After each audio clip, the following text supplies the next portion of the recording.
Welcome back to another episode. Figured I'd go over my current portfolio right now with you guys, but I'll get more in depth into it in a later video this week. But yeah, I have Apple, DIA, which is a Dow Jones Industrial Average ETF, the Charles Schwab Dividend Equity ETF, which I've discussed in previous videos on this channel, and BOW, which BOW has been, my biggest loser, $46, negative 34%. I'll go into that deeper in later videos, kind of explain my portfolio. I've been holding this company for a while, and the fundamentals looked great, but unfortunately, a big institution ended up selling a large portion of the shares, and I didn't get that news in time, which was my fault. I have $122 sitting left over. I made a short-term trade in NVIDIA, bounced off that 50-day moving average. I made a post on it, which I'll pop up right here. Bounced off that 50. NVIDIA ended up releasing, significant news with the Feds also cutting rates, which didn't really help the market, but, all of that really reacted strongly in NVIDIA's stock price. It went skyrocketing, so I made a good profit on that. And yeah, I'm sitting here with $122. Companies have been reporting earnings. Feds just cut rates by 25 basis points yet again. Not looking good for December in terms of rate cuts, as Jerome Powell said. But I figured I'd kind of go over the recent earnings miss with Meta. Yeah, so Meta released earnings last week on the 29th.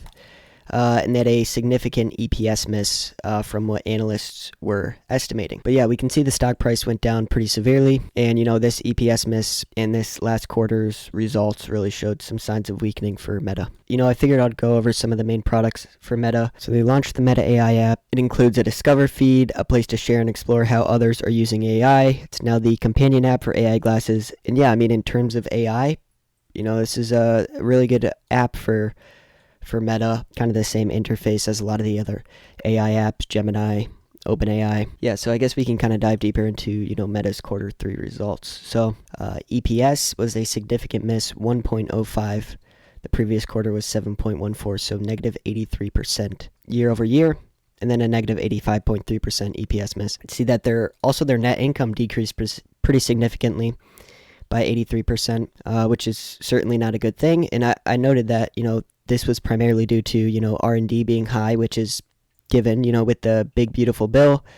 Basically, not going too deep into it, but, Trump made it that these R&D expenses for companies are non-taxable. So a lot of companies are investing a lot, not to mention, AI and the big boom in CapEx around that. But yeah, Meta had a very high R&D expense and then a high income tax expense to 18,000, kind of an outlier, really. They were averaging 2,000 quarter over quarter, and this made them have a significant miss. And like I noted, we can see in all of the quarters in 2024, ad percent of the total revenue is pretty high, 98.10%, 98.10%, 98.27%. And they were keeping that number, pretty strong. But unfortunately, as we can see in the first 3 quarters in 2025, this number's been decreasing. And that's certainly not a good sign for Meta.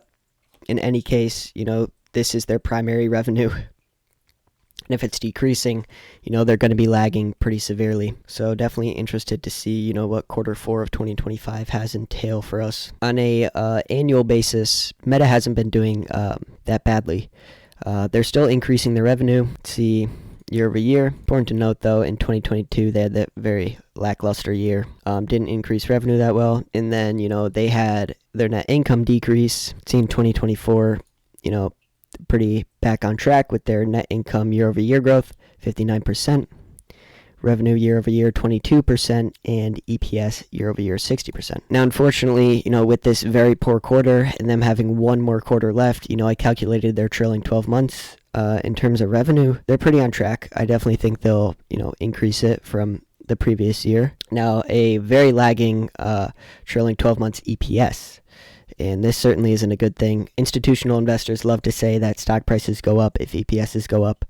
I believe that to be true.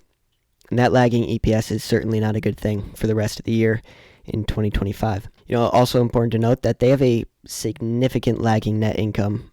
Right now, trailing 12 months, they're at $39 billion. The previous year, they were at $62 billion. I really find it hard to believe that even if they do get back up to that, average $18 billion, I find it hard to believe that they'll be able to beat the net income and have a positive year-over-year growth from 2024. Really, from this financial analysis, we can see that trailing 12 months in 2025, it's lagging.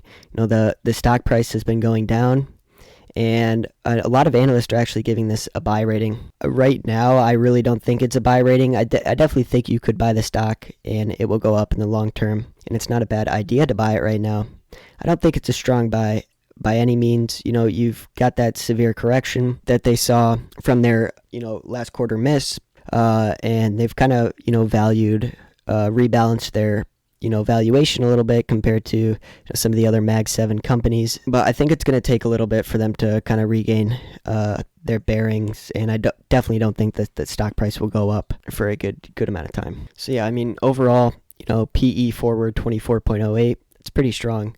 If you're looking at valuation in terms of that, it's pretty undervalued compared to some of its other counterparts in the Magnificent Seven. In terms of, dividend history, they've kind of averaged 53 cents. And, from the financial analysis we did, most of their free cash flow is actually going towards stock repurchasing programs other than their dividend. So this certainly really isn't a dividend company. You're really buying this for its growth. And like we can see, 21.27% year-over-year revenue growth forward 20.24%. EPS diluted growth forward 26.13%, super strong number there too. And CapEx growth year-over-year 106.20%.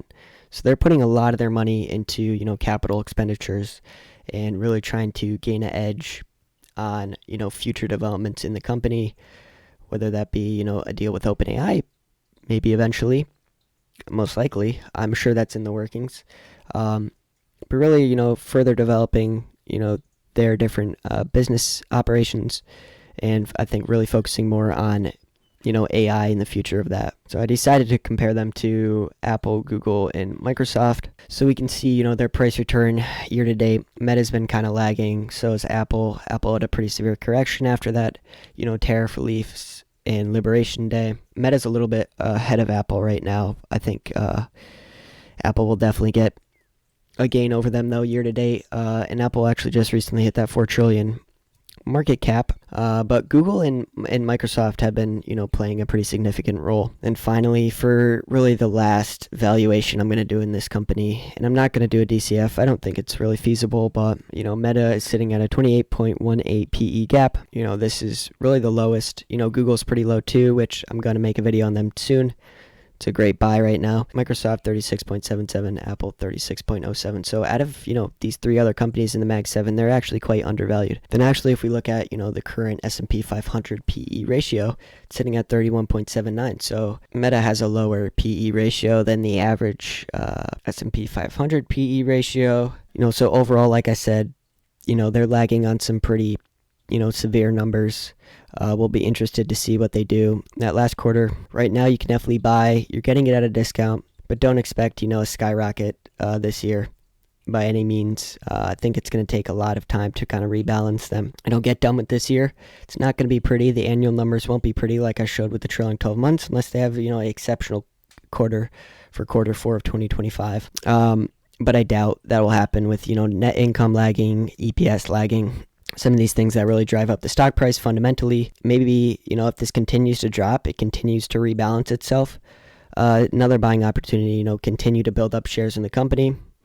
Right now, for sure, definitely a good time to, start building your position in Meta platforms. So I hope you guys enjoyed this episode. Make sure to drop your opinions down below. Subscribe, it does a lot for me. And thank you guys for watching.